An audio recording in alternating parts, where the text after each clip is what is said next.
meus amados irmãos, podeis assentar. E agora vamos ao pão da palavra. Irmãos amados, nós estamos com a ajuda de Deus estudando sobre o Espírito Santo nos livros históricos. A ação do Espírito Santo, o agir de Deus, os avivamentos de Deus.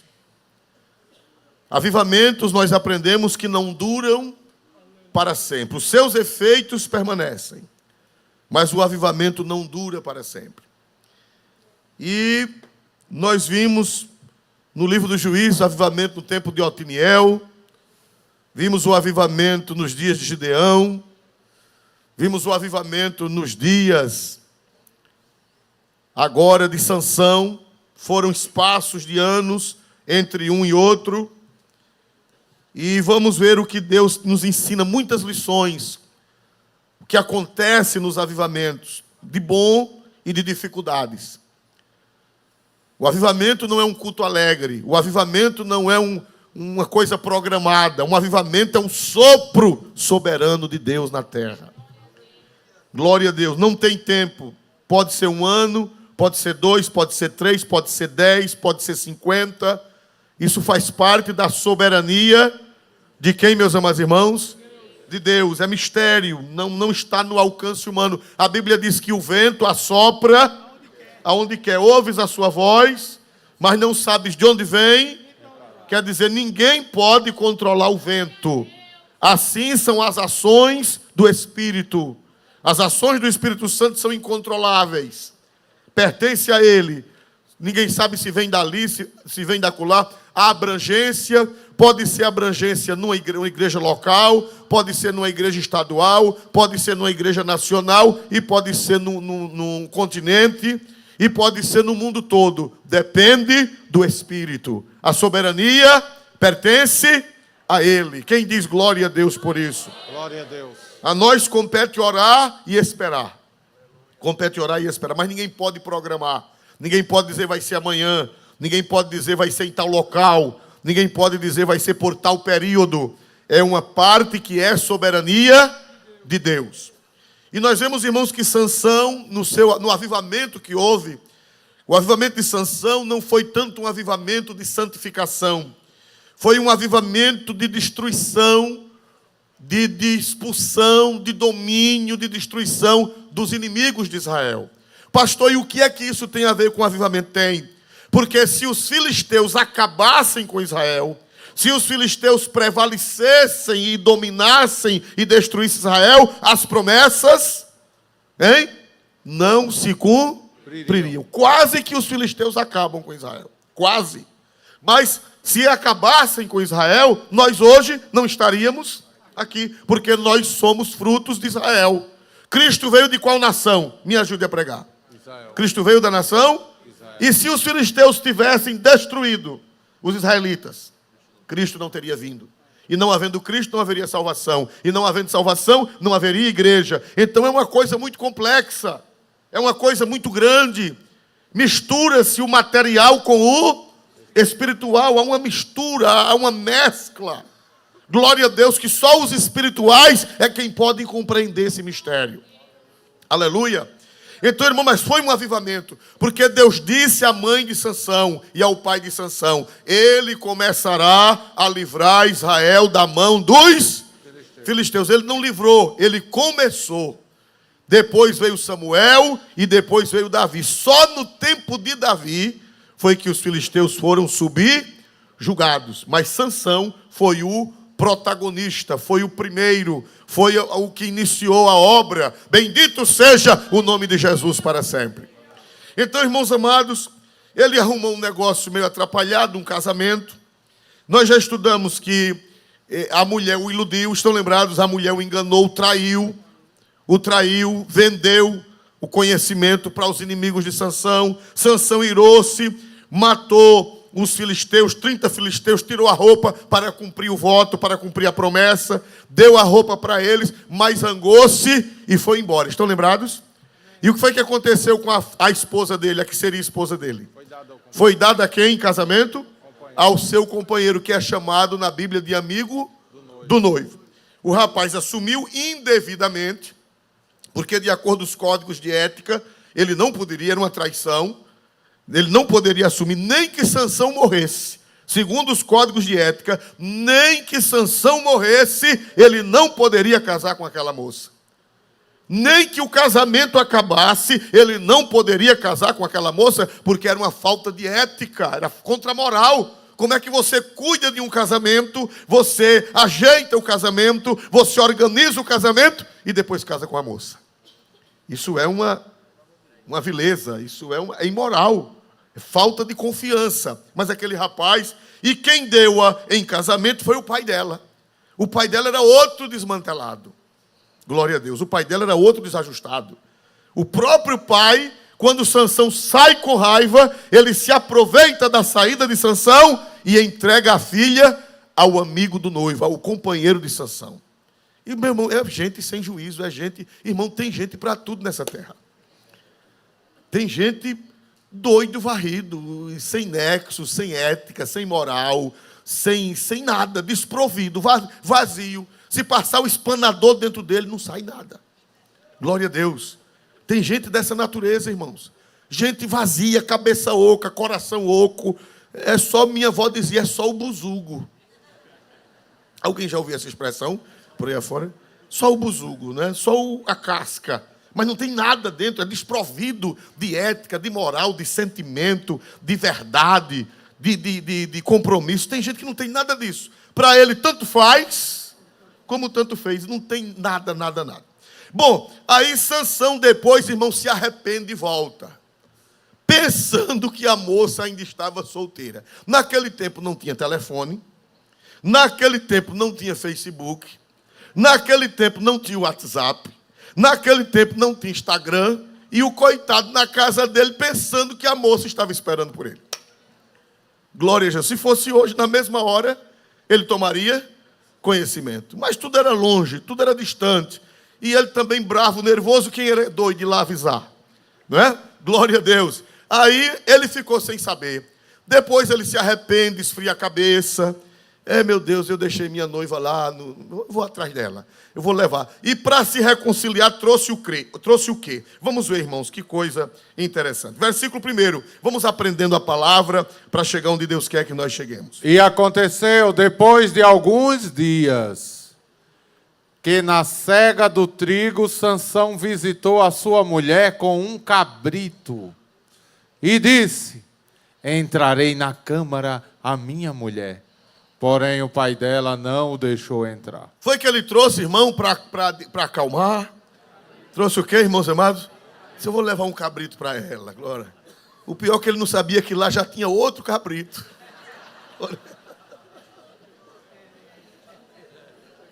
Ele chegou tarde, né, irmão? Glória a Jesus. Já tinha, não era nem um cabrito, era um, sei lá. Era um bode velho. Glória a Deus, né, irmão? Quando ele chega lá pensando que a moça está só, aí leva um cabrito gordo para dar de presente. Tem os presentes daquele tempo, era hoje. Ou se você chegar com um cabrito na casa da namorada, você está frito, glória a Deus. Ela bota para fora você e o cabrito. Mas naquele tempo, um cabrito, dar um cabrito, era uma prenda, era uma coisa nobre, era uma coisa boa, era uma coisa maravilhosa, né? E ele chegou com o cabrito, mas o pai da moça não deixou entrar. Não, você não entra não. E ele disse, eu vou entrar, que a mulher é minha e tal, eu só não fiz consumar o casamento, mas a festa já estava feita e tal. Não entra. E o pai agora, irmão, jogou a culpa nele. Vamos ver o versículo 2. Porque disse seu pai, por certo dizia eu, que de todo a aborrecias, de sorte que a dei ao teu companheiro. Para aí, veja só. O pai disse, olha, a culpa é sua. Eu pensei que você não gostava mais dela. Eu pensei que você a aborrecia. Aborrecer quer dizer não gosta, desagradou. Eu pensei que você não queria, em outras palavras, eu pensei que você não queria mais nada com ela. Você saiu daqui zangado, saiu daqui nervoso, saiu daqui irritado. E eu pensei que você não queria nada com ela. Então eu resolvi entregá-la em casamento ao seu companheiro. Ah, meu irmão, não prestou não. Glória a Deus. Aí o que foi que... Prossiga o versículo, por favor. Porém, não é a irmã mais nova, mais bonita do que ela? Toma-a, pois, em seu lugar. Olha aí. Mas vamos negociar, Sansão. Eu tenho uma filha mais nova do que ela, que é mais bonita do que ela. A outra é assim, é meio... assim, sei lá. Se eu disser alguma característica, pode ser que tenha alguém aqui com as características, né? E vou arrumar uma inimizade. Glória a Deus, né? Aleluia. Pastor, você tem muito cuidado, né? Então, irmãos, ele disse, olha, ela é mais bonita. Quando eu era menino, dizia, é mais reboculosa. Quem lembra dessa expressão, né? Glória a Jesus. Ela é mais reboculosa, mais bonita e coisa e tal. Case com a irmã dela, mais nova, eu dou em casamento. Glória a Deus, mas Sansão era apaixonado, era pela moça. Era apaixonado pela moça. E Sansão agora desviou-se de novo. Zangou-se de novo, ficou bravo. E disse, olha, agora quem vai me pagar são os filisteus. Por quê, irmão? Ele disse, por quê? Aquilo ali, talvez alguém diga, irmão, e o que era que os filisteus tinham a ver? Tinham. Porque primeiro foram eles que começaram essa intriga. Foram eles que fizeram a moça trair a quem, meus amados irmãos? A Sansão. E outra coisa, aquilo ali foi uma afronta, não uma afronta pessoal, mas um problema diplomático. Por que um problema diplomático? Porque Sansão era o líder, era o juiz da nação de quem, meus amados irmãos? De Israel. Então, ofender um presidente, ofender um líder, não é ofender somente a pessoa física. Quando você ofende um líder, quando você ofende um presidente, você não está ofendendo só ao líder, você está ofendendo o que ele é. É como dar um soco na cara de um general do exército. O que é que acontece se alguém der um soco na cara de um general do exército? Ele bateu apenas num cidadão? Ele bateu no exército brasileiro. Em outras palavras, ele bateu no Brasil. Então, o que foi que aconteceu? Aquilo que fizeram com Sansão não foi um problema apenas pessoal, mas foi um problema diplomático, porque Sansão era o líder, era o juiz da nação de Israel. Aí Sansão tomou aquilo como um problema diplomático e disse, agora os filisteus não me culpem, eu sou inocente do que eu vou fazer com os filisteus. Aleluia, glória a Deus. Sansão disse, agora vocês vão me pagar. Mas aquilo ali vinha de quem? Me ajude a pregar. Mesmo com erros, mesmo com as fraquezas de Sansão, mesmo com as deficiências espirituais dele, aquilo ali a Bíblia diz que vinha de Deus. Porque Deus, Ele é soberano, irmão. Ele trabalha até nas falhas humanas. Deus trabalha, Deus não deixa de trabalhar.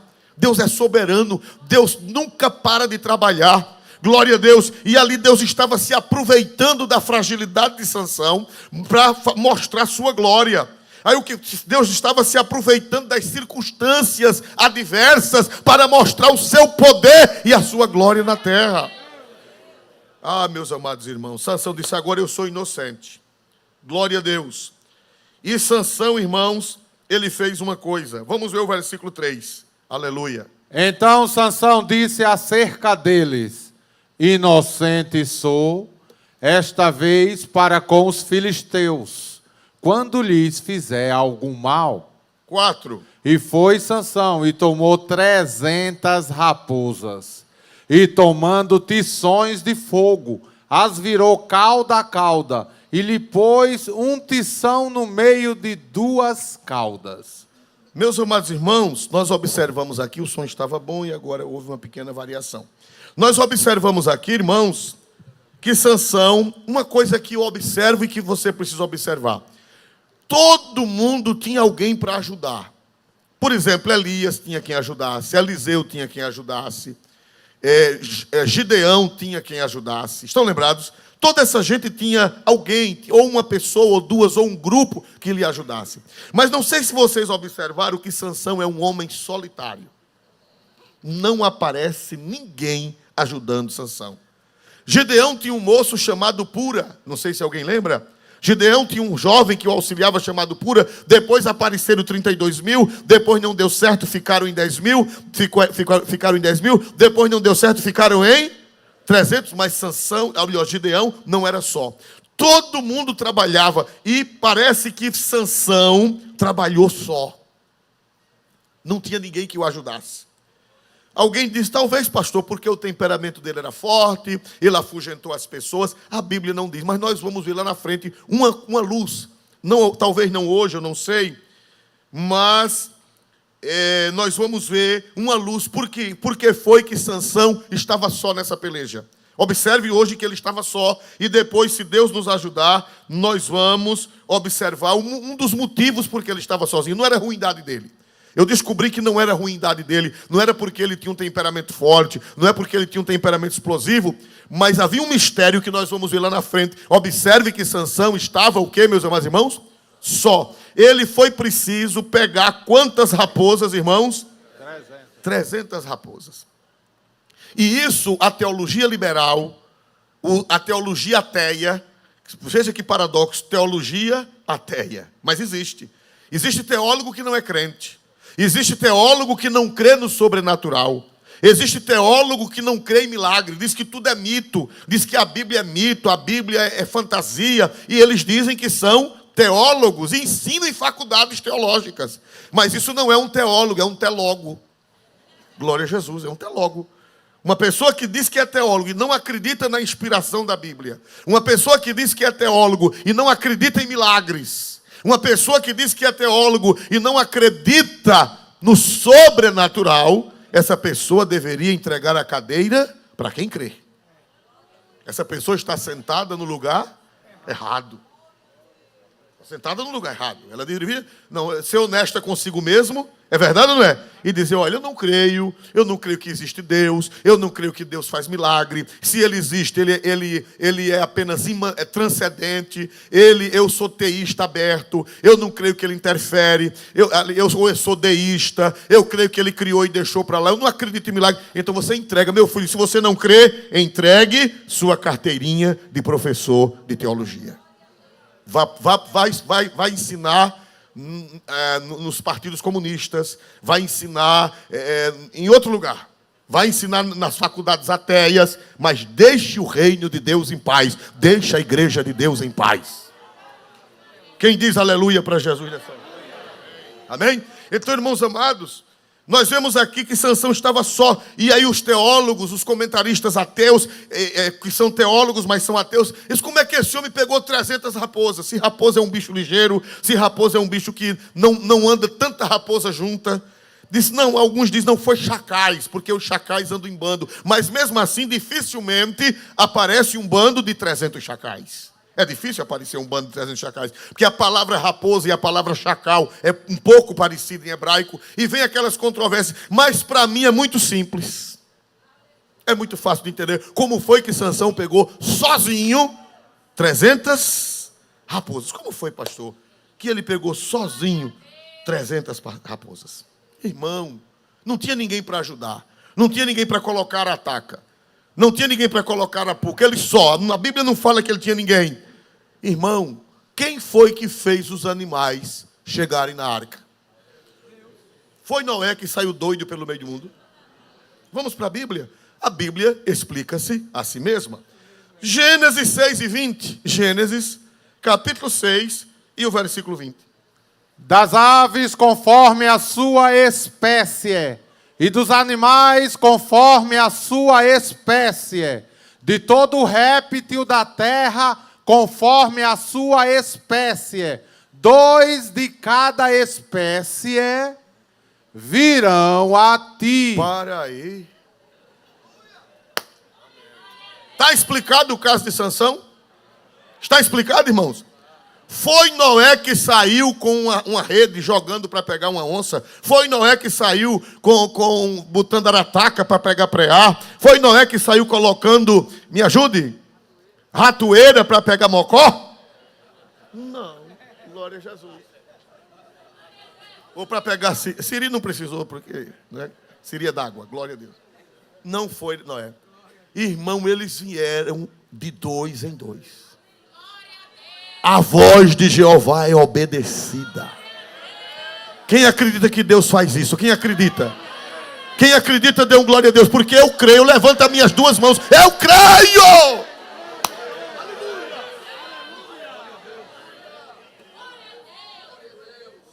tinha um teólogo liberal que disse assim: eu não acredito na sala de aula, eu não acredito que uma baleia engoliu Jonas. Porque, apesar da baleia ser um bicho grande, mas a garganta da baleia não dá para passar uma pessoa. O que é que vocês acham, alunos, todo arrogante, todo prepotente? A ciência prova que a goela da baleia é estreita. Um estudante levantou-se: professor, se a Bíblia dissesse que foi Jonas que engoliu a baleia, eu acreditava. Quanto mais que foi a baleia que engoliu Jonas. Se Deus quiser fazer um homem engolir uma baleia, faz ou não faz? Como? Pergunta a ele. Eu não sei como é que ele faz. Para Deus. Quem acredita nessa doutrina do anjo Gabriel, dê um glória para Deus nada é impossível, irmão. Aleluia. Do mesmo jeito, a minha teologia, a minha interpretação bíblica, lógica, razoável e crente é que, do mesmo jeito que Deus fez os animais virem a arca, Deus fez as raposas. Só foi Deus dizer assim: raposas! Elas... 300 raposas. Quem é que obedeceu a Deus? Quando Deus chamou você, você obedeceu? Levante a mão quem obedeceu chamar Deus. Ó, irmão, é mais fácil as raposas obedecerem do que os homens. O milagre não é a raposa obedecer a Deus, o milagre é o ser humano. A raposa é muito mais fácil obedecer a Deus do que o ser humano. Deus disse: raposa, irmão, acho que vieram em 600. Deus disse: volte. Basta 300. Glória a Jesus. E como foi que Sansão, raposa, e no meio veio raposa choca? Não é verdade, irmãos, que raposa choca fica brava. Acho que no meio veio raposa choca, mas, irmão, quando Deus quer, raposa choca fica mansinha, mansinha. Glória a Jesus. Deus acalmou as raposas, anestesiou as raposas. Sansão pegava uma na cauda de uma, pegava na cauda de outra, amarrava e colocou tições. Tições no meio das caudas. Por que foi necessário amarrar as raposas, cauda com cauda? Porque se Sansão tivesse colocado tochas nas caudas de raposas sozinhas, elas iriam correr para suas tocas. E o estrago na seara dos filisteus seria menor. Então ele colocou cauda com cauda. Para quê, meus amados irmãos? Para que elas ficassem embolando. E quanto mais elas embolavam, quanto mais elas rolavam nas searas, nas roças de trigo, nos olivais e nas vinhas, mais tempo deu para o fogo pegar e o estrago ser o quê, meus amados irmãos? Maior, porque se botasse a tocha na cauda e elas fossem embora, o estrago haveria, mas seria menor, porque elas pegariam os caminhos e iriam embora. Mas não, Sansão, com uma inteligência muito forte, colocou cauda com cauda, amarrou e pendurou a tocha, amarrou a tocha, e elas ficavam bolando com medo e pegando fogo na cauda. E, meus amados irmãos, o estrago foi grande. Meus amados irmãos, sozinho, não apareceu ninguém para ajudar. Alguém já está pensando, talvez os psicólogos, né? Já estão dizendo: é porque ele não prestava. É porque ele era nervoso. Quem é que quer ficar perto de um homem nervoso? Quem é que quer ficar perto de gente afobada? Temperamento o quê? Me ajuda os psicólogos. Temperamento o quê? Colérico ou o que mais? Sanguíneo. Quem é que quer ficar perto? Não foi por isso não. Nós vamos ir lá na frente, porque era que ele estava só. Sozinho. Mas o que é que eu aprendo aqui? Se você tem Deus, você nunca está sozinho.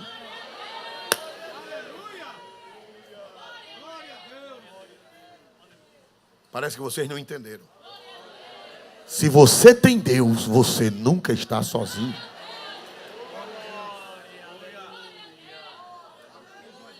O ideal era que ele tivesse amigos. O ideal era que ele tivesse pessoas fiéis, solidárias, porque ele estava trabalhando para o reino de quem? Aquela destruição dos filisteus era em prol do reino. Claro que hoje não tem sentido para nós no sentido literal, porque hoje nossa luta nem é contra a carne e nem é contra o sangue. Hoje a gente não vai brigar com o filisteu, nem com o amorreu, nem com o eteu, nem com outras nações. Não, hoje a nossa guerra é espiritual, mas essa guerra física era símbolo da nossa guerra espiritual. E também ali não deixava de ser uma guerra espiritual, Porque tinha projetos espirituais no meio. O que é que eu aprendo aqui, irmão? Muitas vezes nós nos sentimos sós. Nós procuramos quem vai buscar uma raposa. E não aparece ninguém. E alguém olha para você e diz, você agora está aflito. Você agora está acabado. Não temas.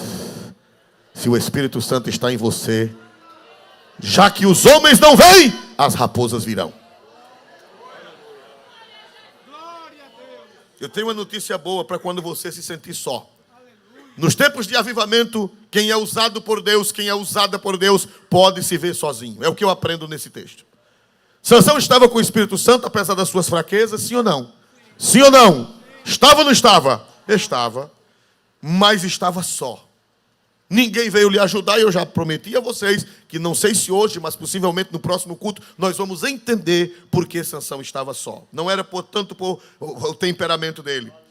Irmãos, Jesus também passou por isso. Há uma profecia messiânica sobre Jesus.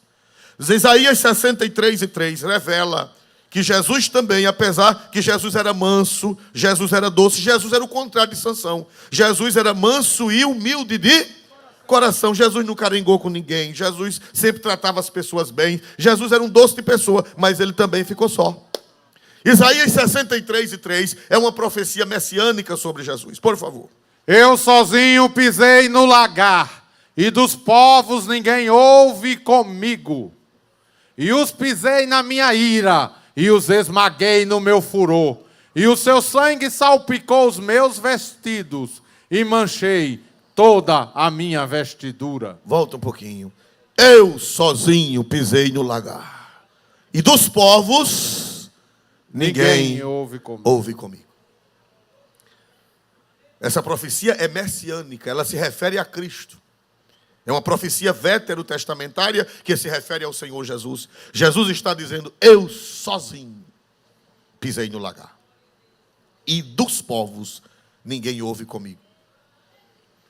Seus adversários vão olhar para você e vão dizer, você está derrotado. Você está só. Mas o meu Salvador também ficou só. Quem dá glória para este Jesus maravilhoso? Ele disse, o irmão sabe que pisar lagar é missão de muitos. Quem já viu um lagar, não é uma pessoa só. Tem um pau em cima do lagar com cordas. E várias pessoas, não é uma pessoa só que pisa o lagar. Várias pessoas ficam pisando a uva. E até tem música, e até tem dança. Né? Nós temos um hino na harpa. Nós queremos ter vida abundante. Quem lembra desse hino? Parece que é o 375, não sei. Ou é 374, nós queremos ter vida abundante. É do folclore italiano antigo, dos séculos passados. Não é assim que é esse hino? De pureza e de santidade. Essa música é do folclore italiano. Quer dizer, a música, a letra é cristã. Mas a música é do folclore, porque eles seguravam isso há muitos anos atrás. Não hoje é tudo industrializado. Eles ficavam dançando, segurado na corda e dançando essa música e pisando a uva. Mas não era uma pessoa só, eram várias pessoas. Mas Jesus disse, eu pisei o lagar. Olha para o versículo. E se eu fosse você, eu pegaria aquele marca-textos e grifaria a palavra sozinho. Eu sozinho pisei o lagar. E dos povos, ninguém ouve comigo. Você que vai ser usado por Deus no avivamento, prepare-se para passar por isso. Em pleno avivamento, em pleno trabalhar de Deus, em pleno agir do Espírito, as trevas, os demônios vão afugentar as pessoas e você não vai ter ninguém para lhe ajudar. Mas o Senhor é o teu ajudador. E quando os homens não puderem ou não quiserem te ajudar, o próprio Senhor vai entrar em ação e vai entrar com providência.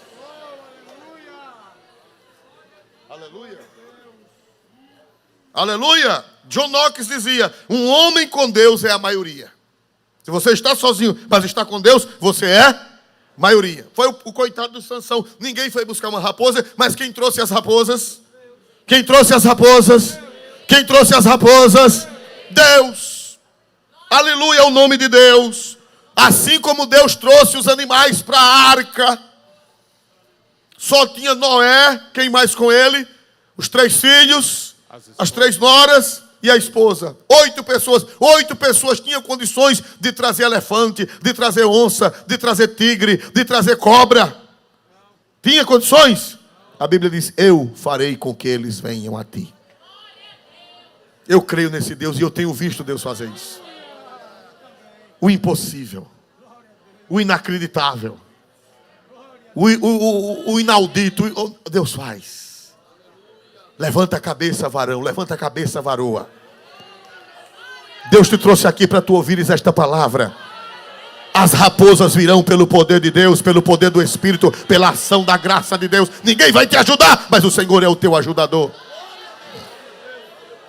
Eu acho bonita a Bíblia porque ela se casa, versículo com versículo, texto com texto. Você está lembrado da rainha Esther? Vamos abrir Esther 4:14.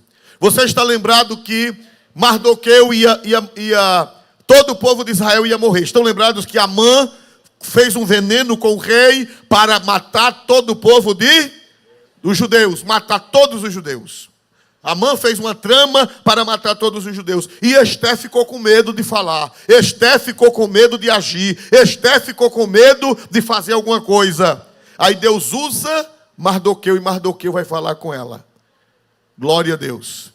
Acho que é o 13, acho que ajuda mais. O 13. Volta um pouquinho o 13, versículo 13. Sim, por favor, 4, 13 e 14.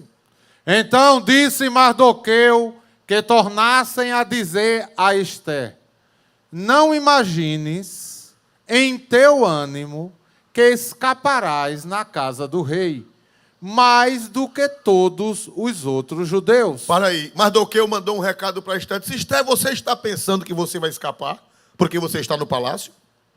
Você também é judia. Você também é da nossa raça. E está aí o decreto para acabar com todo mundo. Está aí o decreto para acabar com a raça judaica. E você não vai fazer nada, Esther. Você não vai fazer nada. Você pensa que você vai escapar porque você está na casa do rei, porque você é mulher do rei? Você também é judia. Nem pense que você vai escapar. Leia o 14, por gentileza. Porque se de todo te calares neste tempo, socorro e livramento de outra parte virá para os judeus. Para aí. Disse Esther, a missão é sua. Deus lhe colocou aí para você fazer esse trabalho. Leia o versículo todo agora. Porque se de todo te calares neste tempo, socorro e livramento de outra parte virá para os judeus. Mas tu e a casa de teu pai perecereis. E quem sabe se para tal tempo como este chegaste a este reino. Ô Esther, você pensa que você chegou aí porque era mais bonita? Você pensa que você chegou aí porque era mais esbelta? Você pensa que você chegou aí porque era mais reboculosa? Você chegou aí porque Jeová colocou você.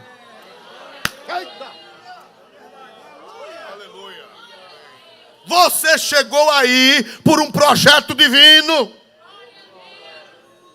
Você chegou aí porque no livro de Esther não tem o nome Deus. No livro de Esther não tem o nome, mas tem a ação de Deus. Tem o agir de Deus. Deus não está o nome, mas Deus está do primeiro ao último capítulo.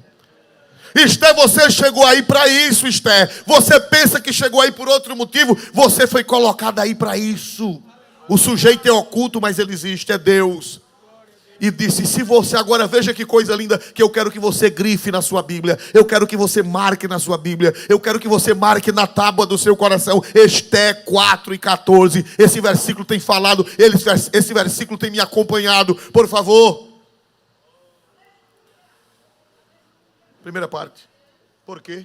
Porque se de todo te calares neste tempo, socorro e livramento de outra parte virá para os judeus. Irmão, esse versículo tem me acompanhado.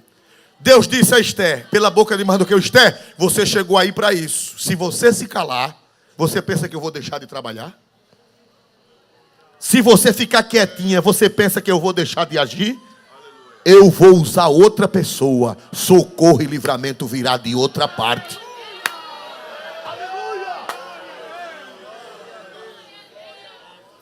Dá para dizer glória a Deus, igreja? Irmãos, eu já fui pastor de um campo que tinha um crente que era pobre, e esse crente chegou chorando lá em casa. Ele já dormiu no Senhor, ele faz uns 3 anos que ele dormiu no Senhor. Ele chegou lá em casa chorando: pastor, eu estou dormindo no chão, pastor, eu estou passando necessidade. A última coisa que eu tinha era um relógio de ouro, e o ladrão chegou lá em casa agora e roubou. O que é que está acontecendo, pastor? Eu disse: meu filho, eu gostaria que a minha mudança estivesse no caminhão, para você não dizer que eu estou interessado no que é seu. Você é dizimista?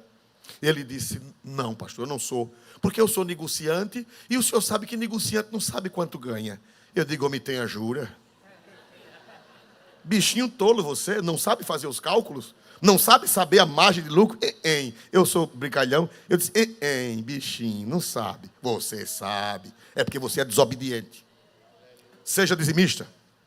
Seja dizimista. Ele tomou aquele choque, irmão, e passou a ser dizimista. Irmão, naquele tempo se pagava o dízimo na escola dominical. Faz muitos anos, mas muitos mesmo. Porque naquele tempo as escolas competiam, quem era que dava a maior oferta. Quem lembra desse tempo? Não era assim antigamente? Hoje ninguém pode fazer isso, que o ladrão está na porta da igreja. Aleluia, esperando para dar o bote. Naquele tempo era assim, anunciava: classe tal, deu tanto. Aí o povo: aleluia. Classe tal, deu mais. Aí os outros: aleluia para nós, glória a Jesus. Irmão, ele começou a dar o dízimo na escola dominical. A classe dele começou a crescer. Todo mês ele dava um cheque. Todo mês. E todo mês aumentava. Todo mês aumentava. Todo mês aumentava. De maneira que o homem chegou a ser um alto empresário. Um pastor do olho grande, conquistou esse crente para a igreja dele. E eu estava construindo um prédio maior do que este. Uma igreja maior que esta. Mais estreita, por todavia maior. Isso num lugar pequeno, sofrido. E eu disse: Deus, e agora, Deus? O cobiçoso carregou meu crente. Aleluia. O que é que vai ser de mim? Irmão, o dinheiro dele dava para comprar ferro, dava para comprar tijolos, dava para comprar, quando ele dava o dízimo, dava para comprar cimento. Já era certo, já era garantia da construção. Eu disse: Deus, e agora, Deus? O irmão foi embora para aquela igreja daquele pastor cobiçoso. Que tem pastor cobiçoso? Tem pastor com o olho maior do que o olho da Paulista. Quem se lembra das lojas paulistas? Quem lembra? Ninguém. Nem a senhora, irmã Maria, me ajude. Que tinha um olho bem grande na porta. Quem lembra daquela loja que tinha um olho bem grande? Por favor, gente. Só o dinossauro aqui sou eu.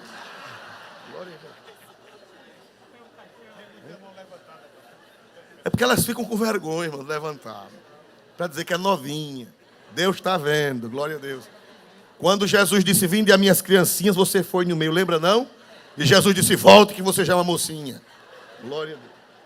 Meus amados irmãos, irmão, quando eu menos espero, chega uma pessoa na cidade, afastada do evangelho. Totalmente atrapalhada, disciplinada, afastada. Irmão, e aquela pessoa volta. Aquela pessoa vai para a igreja, aquela pessoa vê a obra e aquela pessoa começa a contribuir 4 vezes mais do que o que eu perdi. Quem pode dar glória para Deus mais forte nesta noite? Porque se alguém não te ajuda, socorro e livramento virá de outra parte. Quem acredita na profecia da palavra?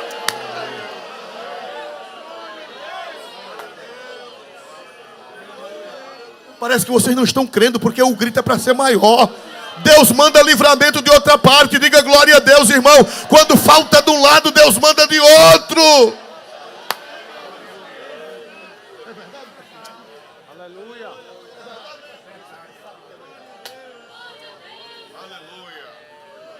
Dá glória para Deus, igreja. Sansão estava sozinho, mas as raposas chegaram. As raposas chegaram. Irmão, eu não tenho medo de olho grande.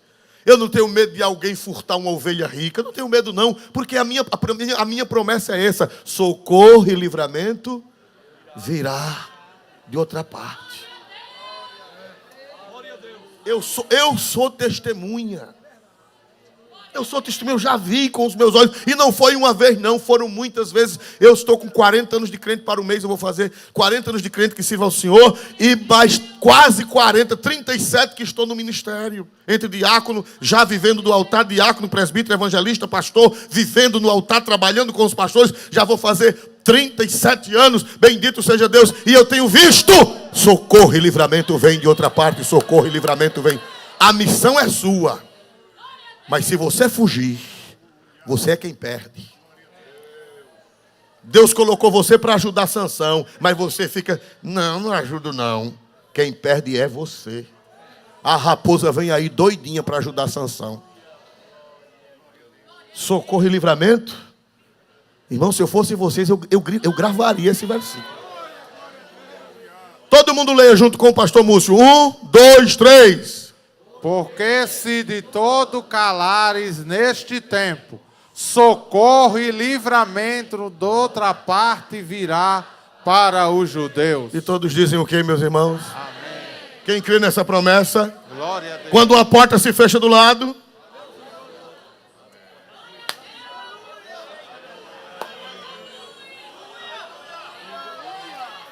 eita, Deus grande na terra, e eu sou testemunha dele.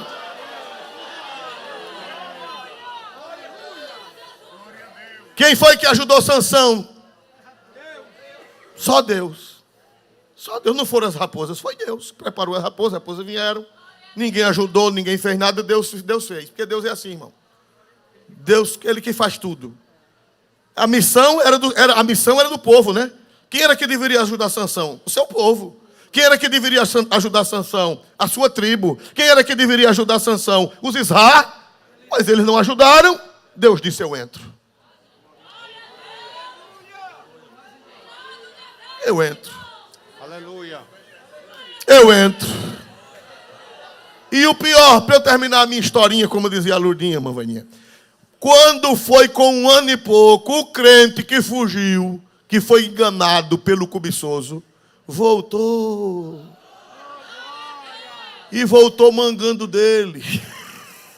Mas, irmão, ele me chamava irmão Orivaldo. Mas, irmão Orivaldo, aquele cabo é atrapalhado. Eu digo, tome. O senhor me quer de volta aqui? Eu digo, quero. Aí ficou contribuindo ele e o outro.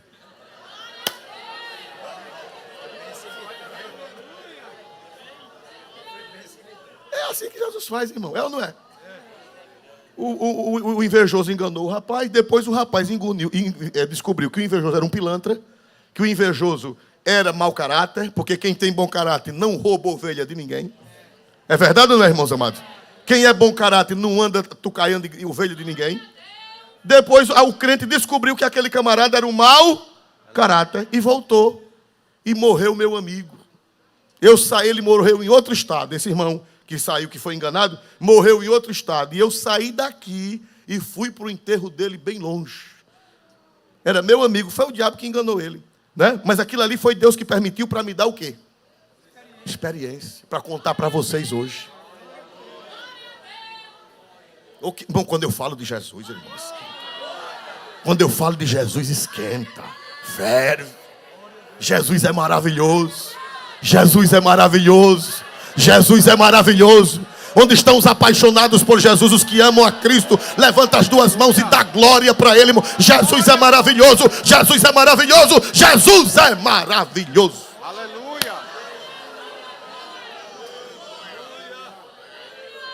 E eu acho que a esposa desse irmão, a viúva, está me ouvindo. E ela sabe de quem é que eu estou falando. Glória a Deus. A viúva está viva ainda. E ela mora em outro estado. Diz, pastor, eu lhe ouço. Escuta, irmã, está ouvindo? Glória a Jesus. Aleluia, glória a Deus. Meus irmãos amados. Sansão sozinho. Mas Deus abençoou. Pastor, por que ele tocou fogo nas plantações?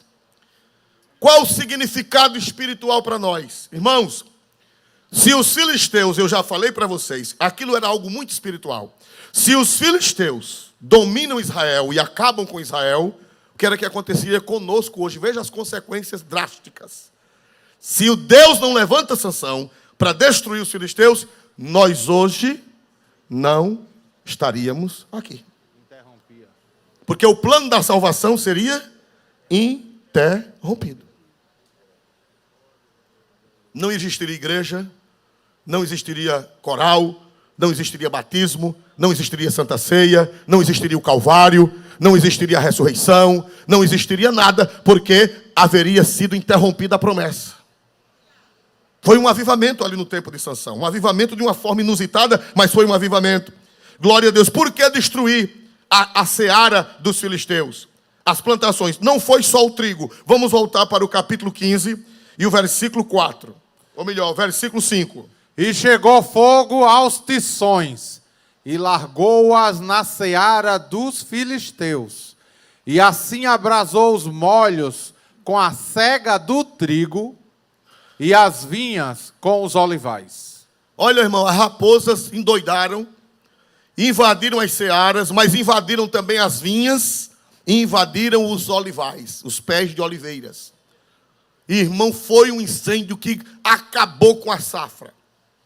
Pastor Oswaldo, e o que é que isso significa? Primeiro, irmão, vamos para Provérbios para entender espiritualmente isso. Provérbios 21 e 4. Põe um marcadorzinho. Vamos para Provérbios 21 e 4. Glória a Deus. Olhar altivo, coração orgulhoso, e até a lavoura dos ímpios é pecado.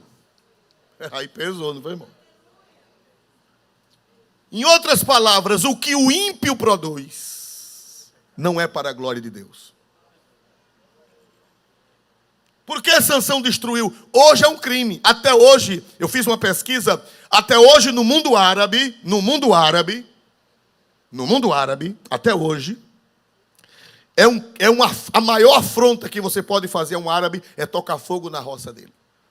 Dá uma briga que vai morrer muita gente e vai juntar muito urubu. Tocar fogo na roça de um árabe. É confusão, porque é a maior afronta.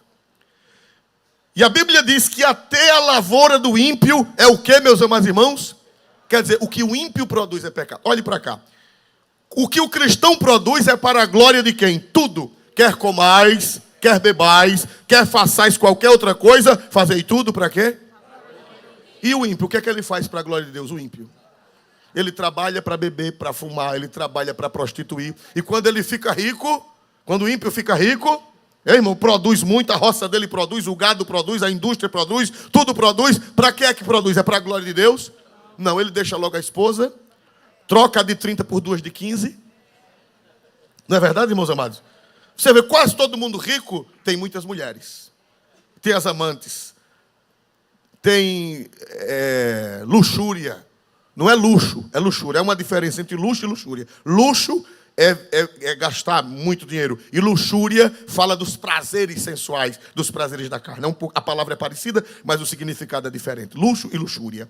Meus amados irmãos, a Bíblia diz que a lavoura dos ímpios é pecado. O que os ímpios produzem é pecado. Porque os filisteus, eles produziam para pecar. Quem era o Deus deles? Dagon. O Deus deles era Dagon. E quando eles amassavam a farinha de trigo, os primeiros bolos eram oferecidos a quem? Os primeiros pães eram oferecidos a Dagon. O primeiro azeite era oferecido a Dagon. O primeiro vinho era oferecido a Dagon. Tudo do produto da terra era oferecido a Dagon. E era para eles ficarem fortes, para oprimirem o povo de Deus. Aí Sansão destruiu a seara dos filisteus. Pastor, e hoje, pastor, como é que nós vamos destruir a seara dos filisteus? A seara dos filisteus, irmãos, hoje é o pecado. A lavoura do ímpio é o pecado.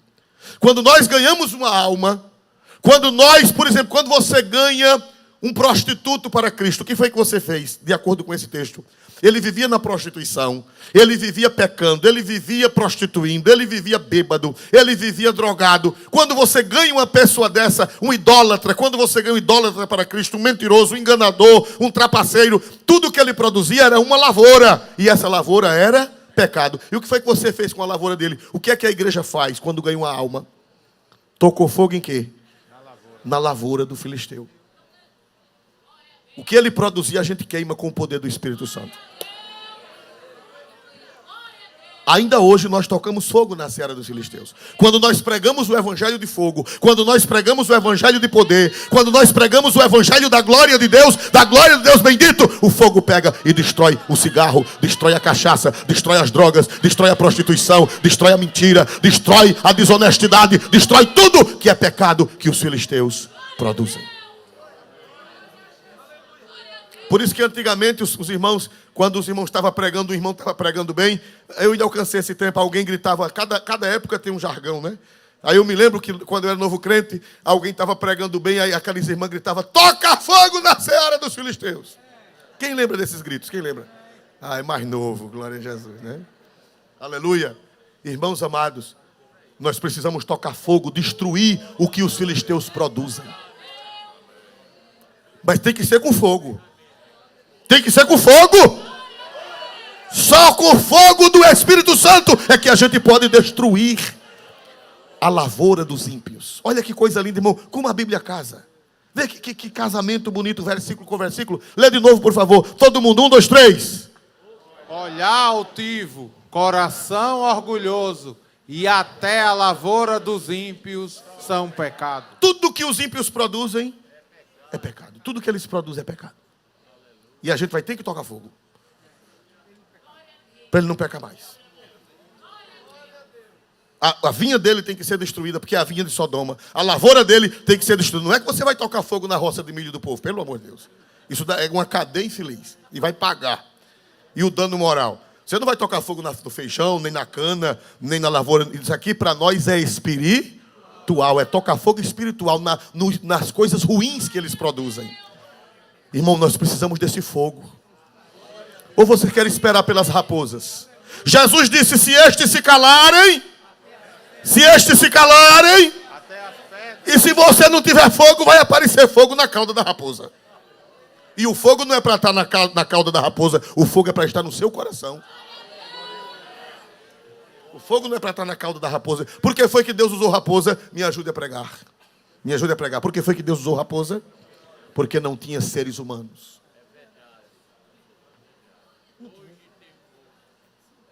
Aleluia. Você vai deixar a raposa? Você quer fogo em você ou quer fogo na raposa? Quer fogo no seu coração ou na cauda da raposa? Eu quero fogo no meu coração, Jesus. Toca fogo no meu coração para eu incendiar este mundo. Há 30 anos atrás, Jim Swaggart, 35 anos, ele pregava nos Estados Unidos. E a gente via o povo jogando carteira de cigarro. Não sei se alguém viu aquelas cruzadas.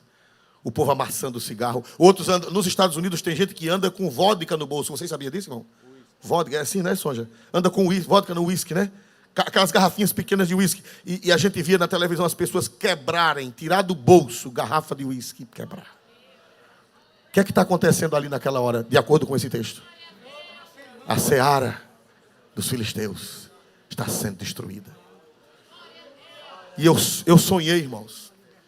Eu sonhei, aleluia. Agora que lembrei, está com 37 anos. Eu morava em Colônia Leopoldina e eu sonhei uma grande cruzada num estádio. Agora que lembrei, veja só, faz 37 anos. Eu estava dormindo e já sonhei com uma grande cruzada e um pregador pregando. Pregador pregando e na hora do convite, irmão, vinha tanta gente que o gramado ficava fechado. E eu via, agora que a mente chegou, o povo jogando cigarro, o povo jogando garrafa de bebida, o povo jogando joias, perucas, meio mundo de coisa horrorosa, jogando no chão. E eu disse, o que é isso? E alguém disse, é o poder do Espírito Santo na vida desse pregador. Isso é tocar fogo, toca fogo, toca fogo. Espírito Santo, derrama esse fogo nas nossas vidas. Vamos ficar de pé em nome de Jesus, irmãos. Aleluia. Aleluia, aleluia. Aleluia, aleluia, aleluia. Aleluia, aleluia. Aleluia, aleluia, aleluia, aleluia. Glória a Deus nesta noite e para sempre.